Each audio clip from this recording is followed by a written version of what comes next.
Welcome to In Such a Time, conversations on Jewish life, leadership, and meaning. Each week, Rabbis Jonathan Jaffe and Londy explore the moments, questions, and ideas that shape who we are and who we aspire to be. And now for this week's conversation.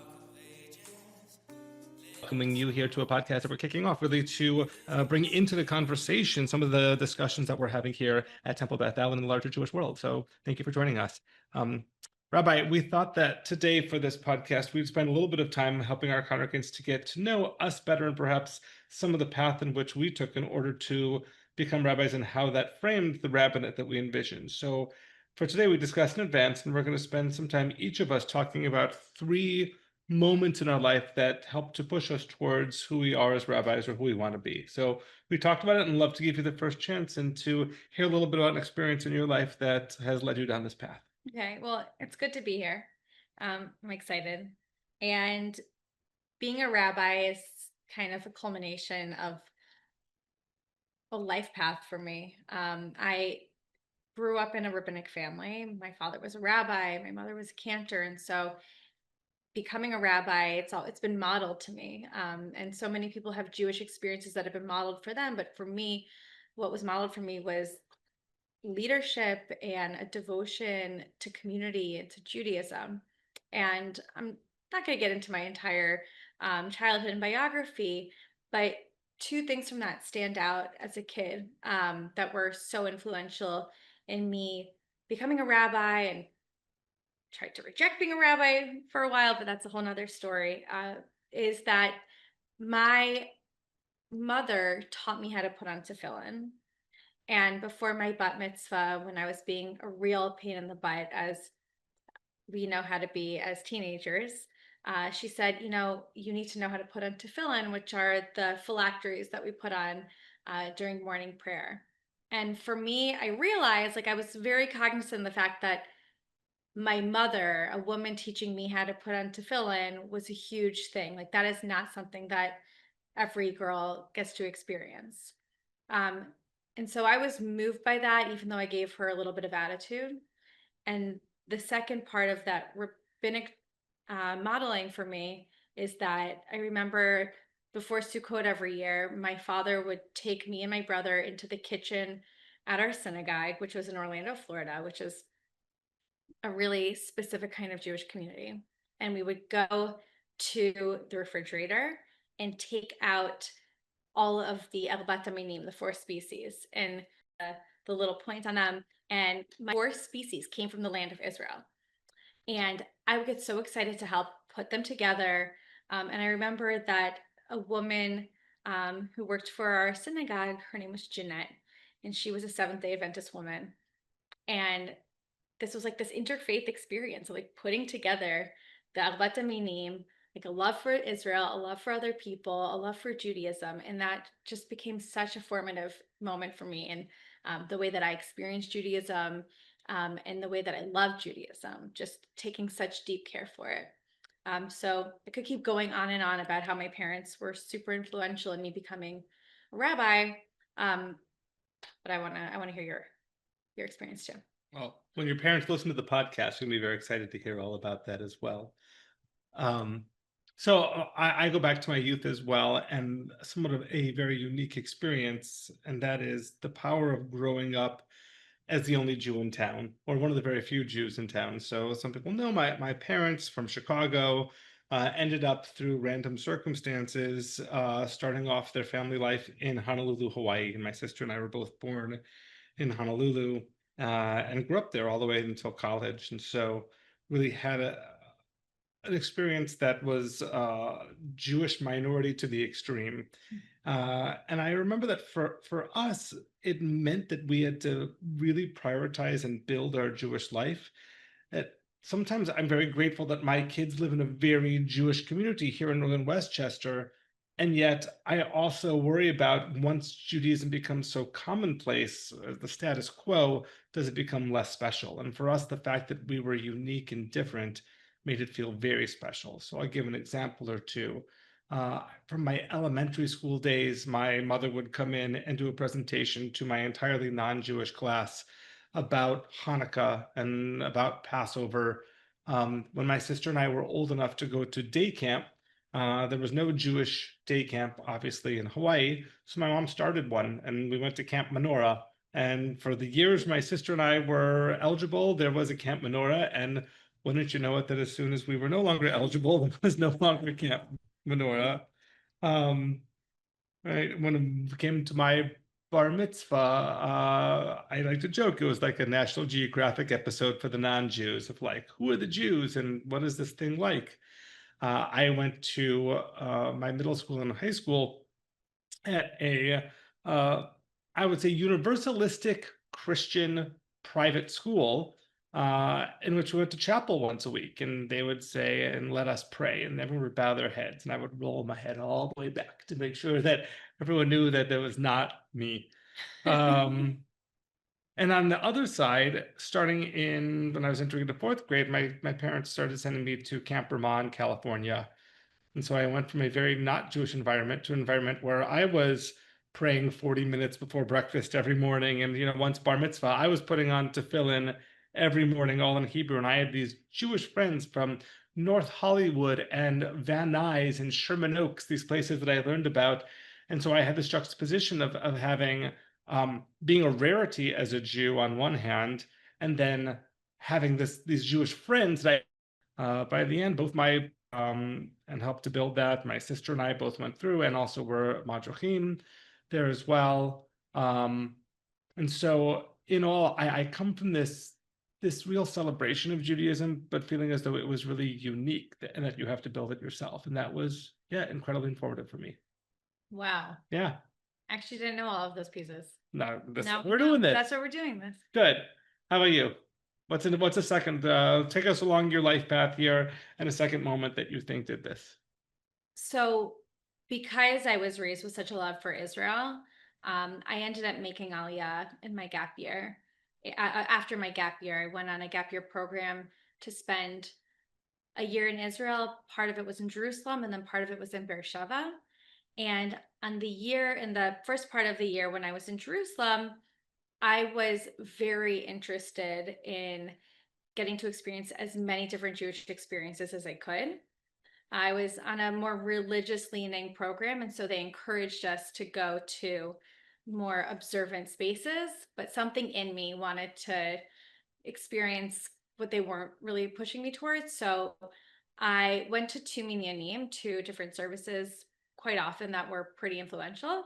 One was Kol Shema, which is the one of the Reform staple communities in Jerusalem, which I know we have both deep connections there. And I loved two parts of it. Number one, I wasn't really familiar with Reform Judaism. That wasn't my Girsa Kuta, like that wasn't my childhood starting point. And so I liked that it was different, but it was familiar, and there were Anglos there, but there were also Israelis there. And I realized that there was something unique in that space. I'd also go into Orthodox minyanim sometimes, which was very exciting. But then when I was put into the women's section, and the women's section was tiny, that would annoy me. And then I started going to a minyan. I do not remember what it was called, but it was also a mix of Americans and Israelis. And it was very but from an egalitarian perspective, like very religious, but very egalitarian. And there was this one family, and they were olim, like meaning that they had made aliyah, but they just like really stood out as incredible human beings. I just like love the way that they pray, and I love their family dynamic, and I was just really fascinated with them. And they did something called duchenin, which they would ask people who are of priestly descent, like if you're a Kohen, to go out, wash your hands, and then bless the community. And in the diaspora, it's only done on holidays, if you do it at all. And in Israel, it's done every Shabbat. And so they would ask if there's any Levis. And I come from the family, we believe that we're of the Levite tribe, whatever that means. And so they would say, Levites, go out and wash the hands and the feet of the Kohanim. And I was like, what? That's crazy. I'm not doing that. But of course I did. because I was excited. And this woman, her name was Bana Devorah Haberman, and I learned was like this big feminist staple in Jerusalem. She was a Kohen as well, and I'd never seen a woman give the priestly benediction, and it didn't hurt that her sons were very handsome, and so I also, was really intrigued by that as well. But I was, I just could not believe that she got up every week, and it just when I decided to stay in Israel, I crossed paths with her a few more times, and she just stood out as as a leader who was unapologetic about what she wanted to be, the Judaism that she believed in.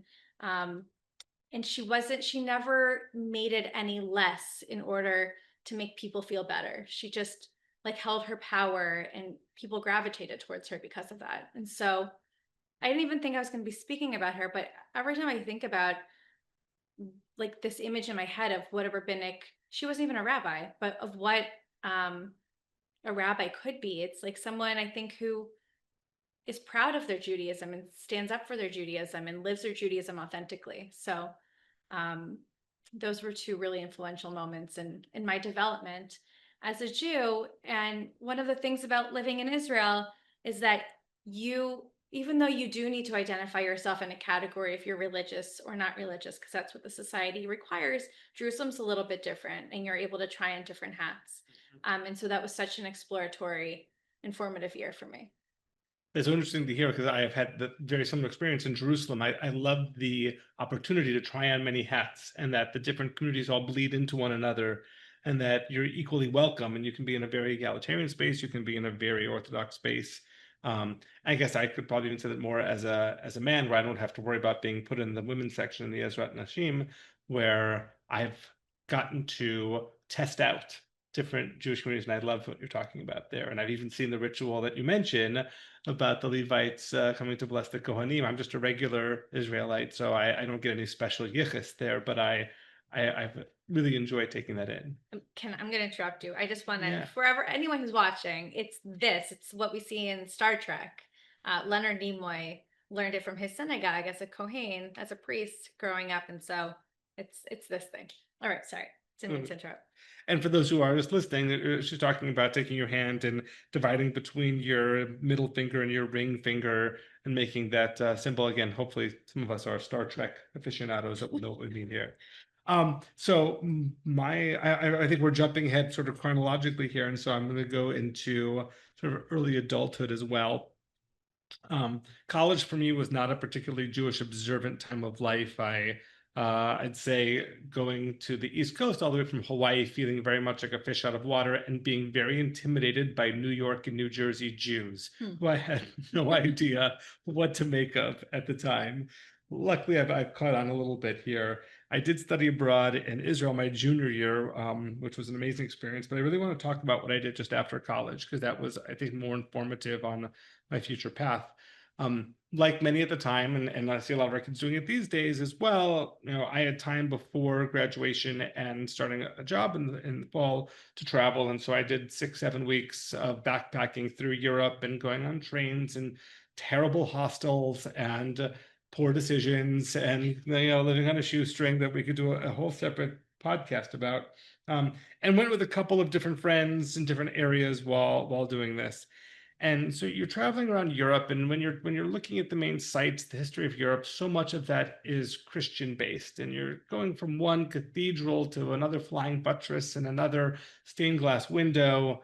And I had this natural feeling of, what about my history? What about the part where my people come in here?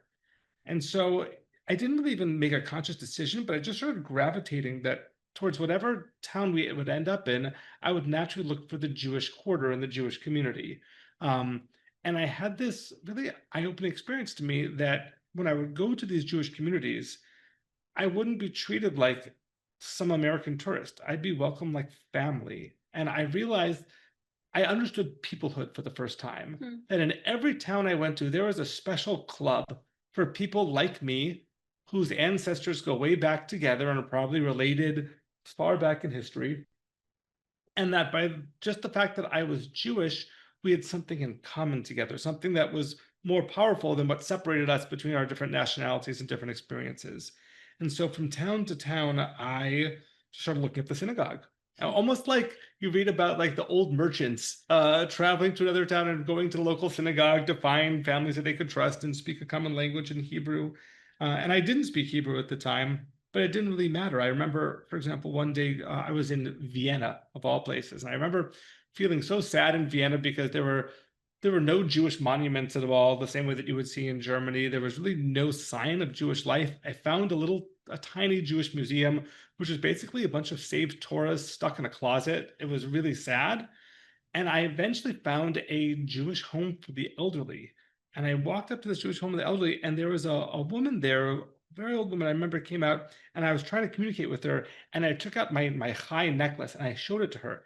And she smiled and gave me this huge hug. And it was honestly in my memory, on the point of tears, because there was like a young Jew looking around and trying to find other Jews. And that to her was so meaningful. And that was, I can't say how impactful that idea of Jewish peoplehood. And I've talked so much here at the synagogue about peoplehood versus religion. That was my eye-opening experience of Jewish peoplehood.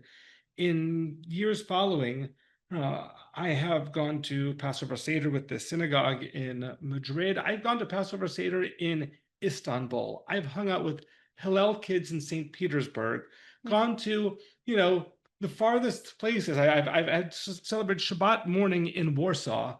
And that to me has always been such a meaningful experience. And when I talk to our B'nai Mitzvah kids, I often talk about the experience and learning the liturgy of the service as like your entryway, your visa pass into Jewish peoplehood, and that these are the bare bones minimum knowledge required in order to feel and have that connection. And I hope that all of our kids, our families have a chance to do so.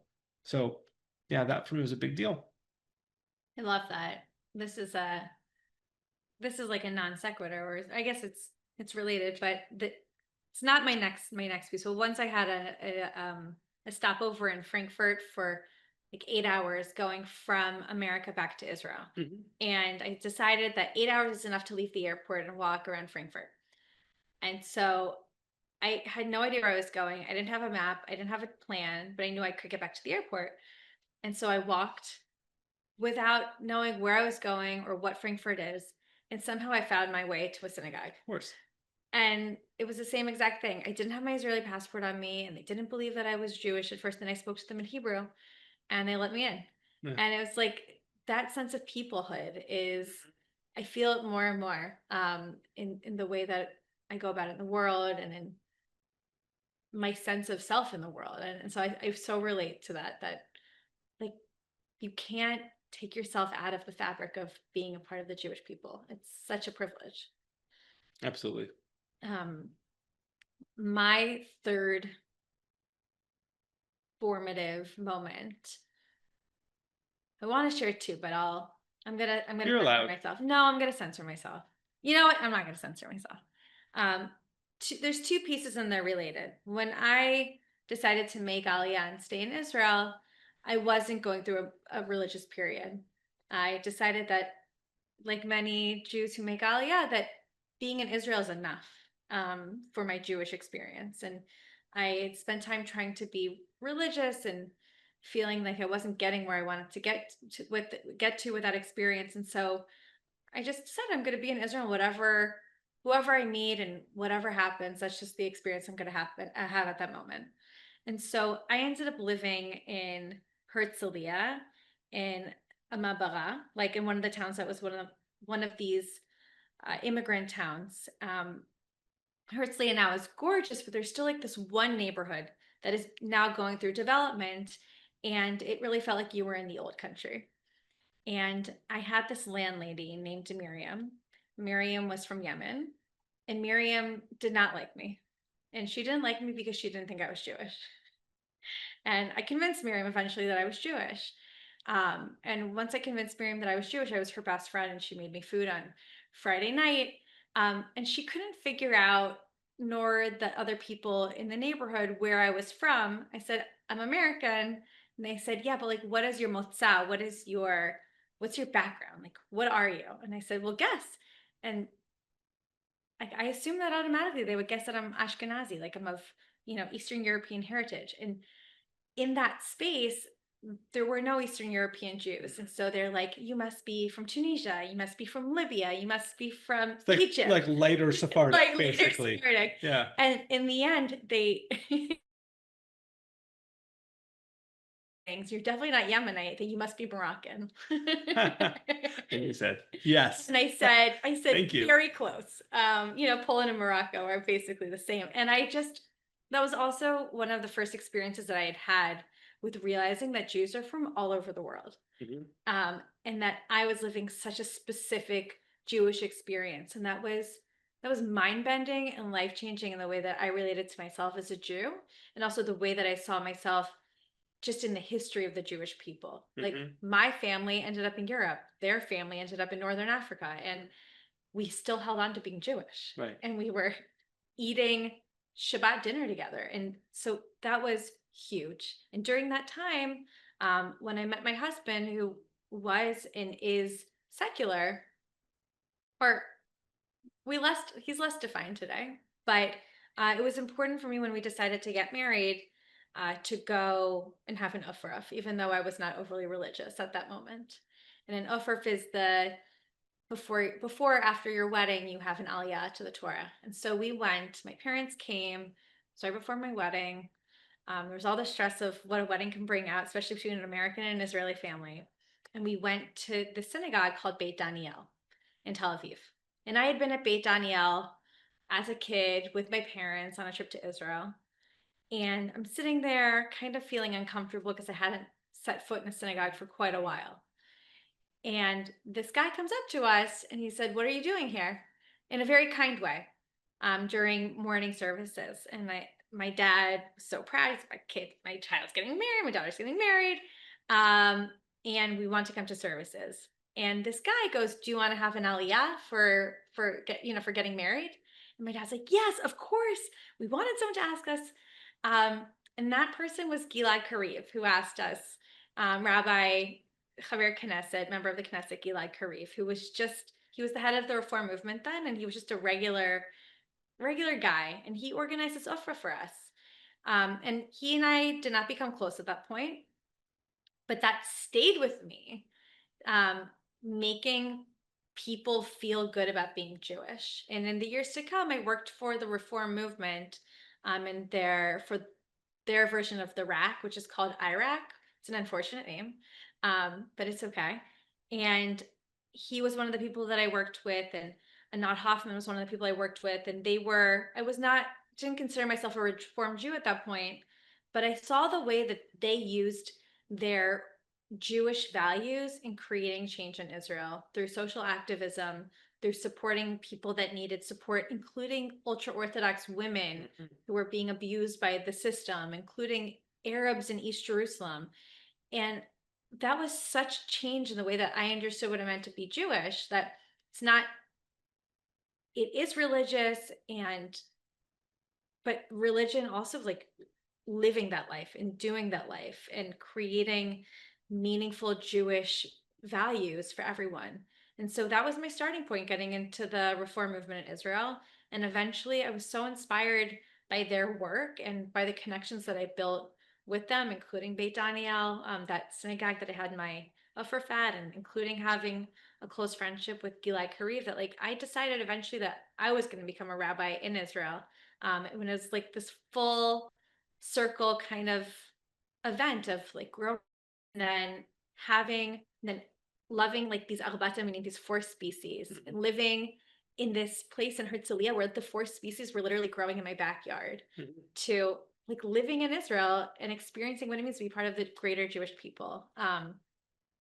So I think that was definitely formative in me saying like, I'm going to do it. And this is how. Sounds like the tipping point for you of realizing what your Reform rabbinate would look like. Yeah, it gave me a unique voice, my own voice. And I knew that I was being authentic to the Jew and to the Israeli and to the American and to the Leora that I wanted to be. It's lovely. Thank you. Right. So my third, we're going to go further into young adulthood here. I'm sometimes jealous envious of the way that kids grew up here in New York, in that a lot of them will go to college with other friends of theirs from high school.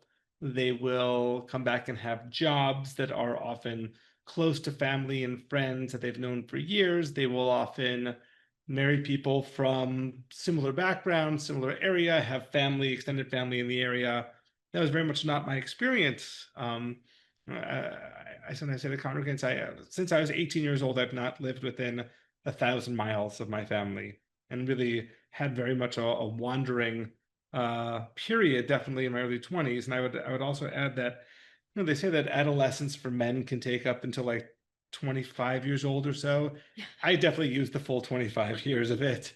And my early 20s, I was a bit of a knucklehead, and I was definitely lost. So following college and all my travels around Europe, I moved to San Francisco. I take a job with Gap for their corporate offices. I'm thinking I'm going to be on a pre-MBA track, and that will give me a good foot into this. I move out there and almost immediately break up with my girlfriend. We've been together for a good year or so. I had no friends there. I had no family there. I was living with a roommate I really didn't like very much. I soon realized that I was not made for Gap corporate offices, and was definitely not ready for what they were asking from me, and went through a really tough period in my early 20s of just feeling just lost. And so going through this tough, depressing time, eventually I walked into a synagogue, and didn't walk into a synagogue to pray. I walked into a synagogue because I felt like I needed a purpose and a community, and I asked if they need any help teaching in their teen program. Rabbi had never met me before, but I knew a family friend that was at the synagogue. This was Shereth Israel in San Francisco. And they put me together with an educator who became a real mentor for me as well. And I'd always been able to work with teens. Even as I'd been a madrich at my religious school, and I could play guitar, so I could always be useful that way. And so they put me to work, and I started teaching it once a week, and I loved it. And I realized that it's something I could do, and I could learn more about this, and I could bring my experience and my connection to this. And so I started teaching more. And then I started hearing about these weekend retreats up at Camp Newman for the Midrashah program in the East Bay. And I started staffing Midrashah weekends. And then I started going to meetings to work on curriculum for the Midrashah, and met these amazing Jews mostly in the East Bay and in Berkeley, Oakland area, but San Francisco as well.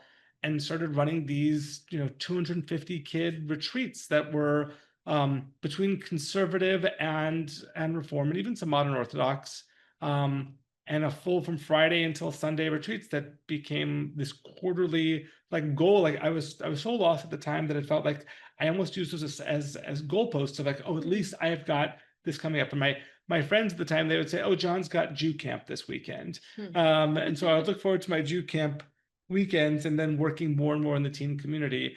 And I remember a specific moment. I'm at this camp, and I'm teaching something and working. And again, for me, working with teens has always been a strength, but mostly because I think when I was in my early 20s, I definitely could still relate, and definitely felt like I was equally lost as all of them. It didn't feel like I had any knowledge that they didn't yet possess. And after a tochnit, after a program, one of the kids came to me and says, "You know what? You're really good at this." Oh. And there's this kid out there that's probably now in his 40s who has no idea that in that one sentence to me, that was a real turning point. I was like, I am good at this. I think I can do this. And so from there, I left Gap because clearly there was no future that was going to be ahead there for me. And I began to feel like an appendage of my computer sitting at my cubicle. And I took on two jobs. I took on a full-time job as an education director of a synagogue in a very working class area about 20 miles south of Oakland called Fremont, California. And in my day off, I spent a time at the Bureau of Jewish Education. I ran a program teaching youth group presidents how to apply business skills to better run their youth groups. It was great. It's where I taught them things like how to make a PowerPoint deck and how to use Microsoft Excel, but public speaking, things I could do at that time. And the rabbi at that synagogue in Fremont was very ill that year, and he was the only full-time staff at the synagogue, and other than me. And so I, by default, just sort of became the guy people would go to. And so I got to dress up and play rabbi for a year. I mean, this is such an old place that the rabbi would dictate to his secretary in shorthand, who would write down the notes. And to make her laugh, there was a Taco Bell down the street, and I would bring her a Choco Taco for dessert to like cheer up Florence when she was having a tough day. I still am in touch with those families from Fremont, and with and a bunch of the kids who are now fully adults and have kids of their own. And within a month or two on the job there at Fremont, and I should mention that this was the fall of 9/11. So exactly at the time, and I should also mention that Fremont is the largest Pakistani population in the US and had a huge Muslim component. And that deal for us of understanding our place in the world Jewishly was incredibly impactful. But within a month or two of playing dress up rabbi, I knew that this is what I wanted to do. And I'm going on here, but I'll say one last thing. I remember pulling into a parking lot after teaching one night. It was at Laurel Village in San Francisco behind the Calmart shopping center, and calling my parents and saying to them, I think I'm going to apply to become a rabbi. And my parents being like, well, you seem to be going in this direction. Like, are you sure? Like, if that's what you want to do, go for it. That's very powerful. Yeah, I had this moment and I said, like, that's what I'm going to do. And that was really what led me to where I am as a rabbi, not just trying to become a rabbi, but so many of the things that I tend to prioritize in my rabbinate are things that not just I find personally of strength to myself, but things that I felt were missing, were lacking in my experience. And we've talked about this, that I felt growing up, that to be a good religious school student was to be quiet and to listen well and not to act out too much. And there wasn't much room for more boisterous students, which I definitely was one at the time, and trying to broaden the synagogue experience to be more inclusive of different personality types, to find the young Jonathan Jaffes out there and make them feel like they're okay too. I think it's so important that, like, when you've touched someone's life, I mean, that's one of the privileges of being in our job. Mm-hmm. It's not our job, and being in what we do. Like it means everything to us. It means, I don't know if it always means as much to the other person, but like it just changes it fills us up with like such pride and a sense of purpose in this world. And I very much I can relate when someone tells you that you've changed their life, or that something that you've done has been effective or meaningful for them. Then like you go home at the end of the day, you're like, yeah, I made a good decision with my life.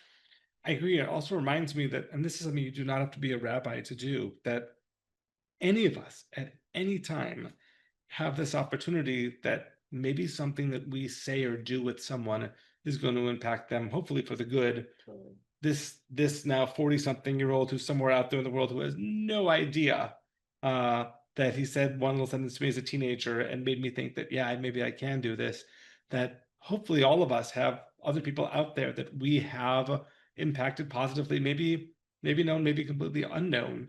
Totally. Or maybe there are people out there in the world that we need to thank and say, you may not know this, but when you did this, what might have seemed like an insignificant act, incredibly impactful, and it helped to make me who I am. And it makes me think about like, who are the people that I need to reflect into to reach out to more often. Amen. Amen. So thank you for joining us for our podcast in such a time. We look forward to publishing future ones as well. And as always, Rabbi Londy, it is a joy and honor to hear from you and to talk to you about this. Same. Thanks so much for spending the time talking to me. Thanks for tuning in, everyone. Bye.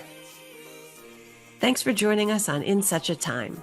Make sure to subscribe wherever you listen to your podcasts. To learn more about Rabbis Jonathan Jaffe and Leora Londy, or to connect with Temple Bethel of Northern Westchester, visit bethelnw.org, or follow us on Instagram and Facebook at Temple Bethel NW. Thanks for listening.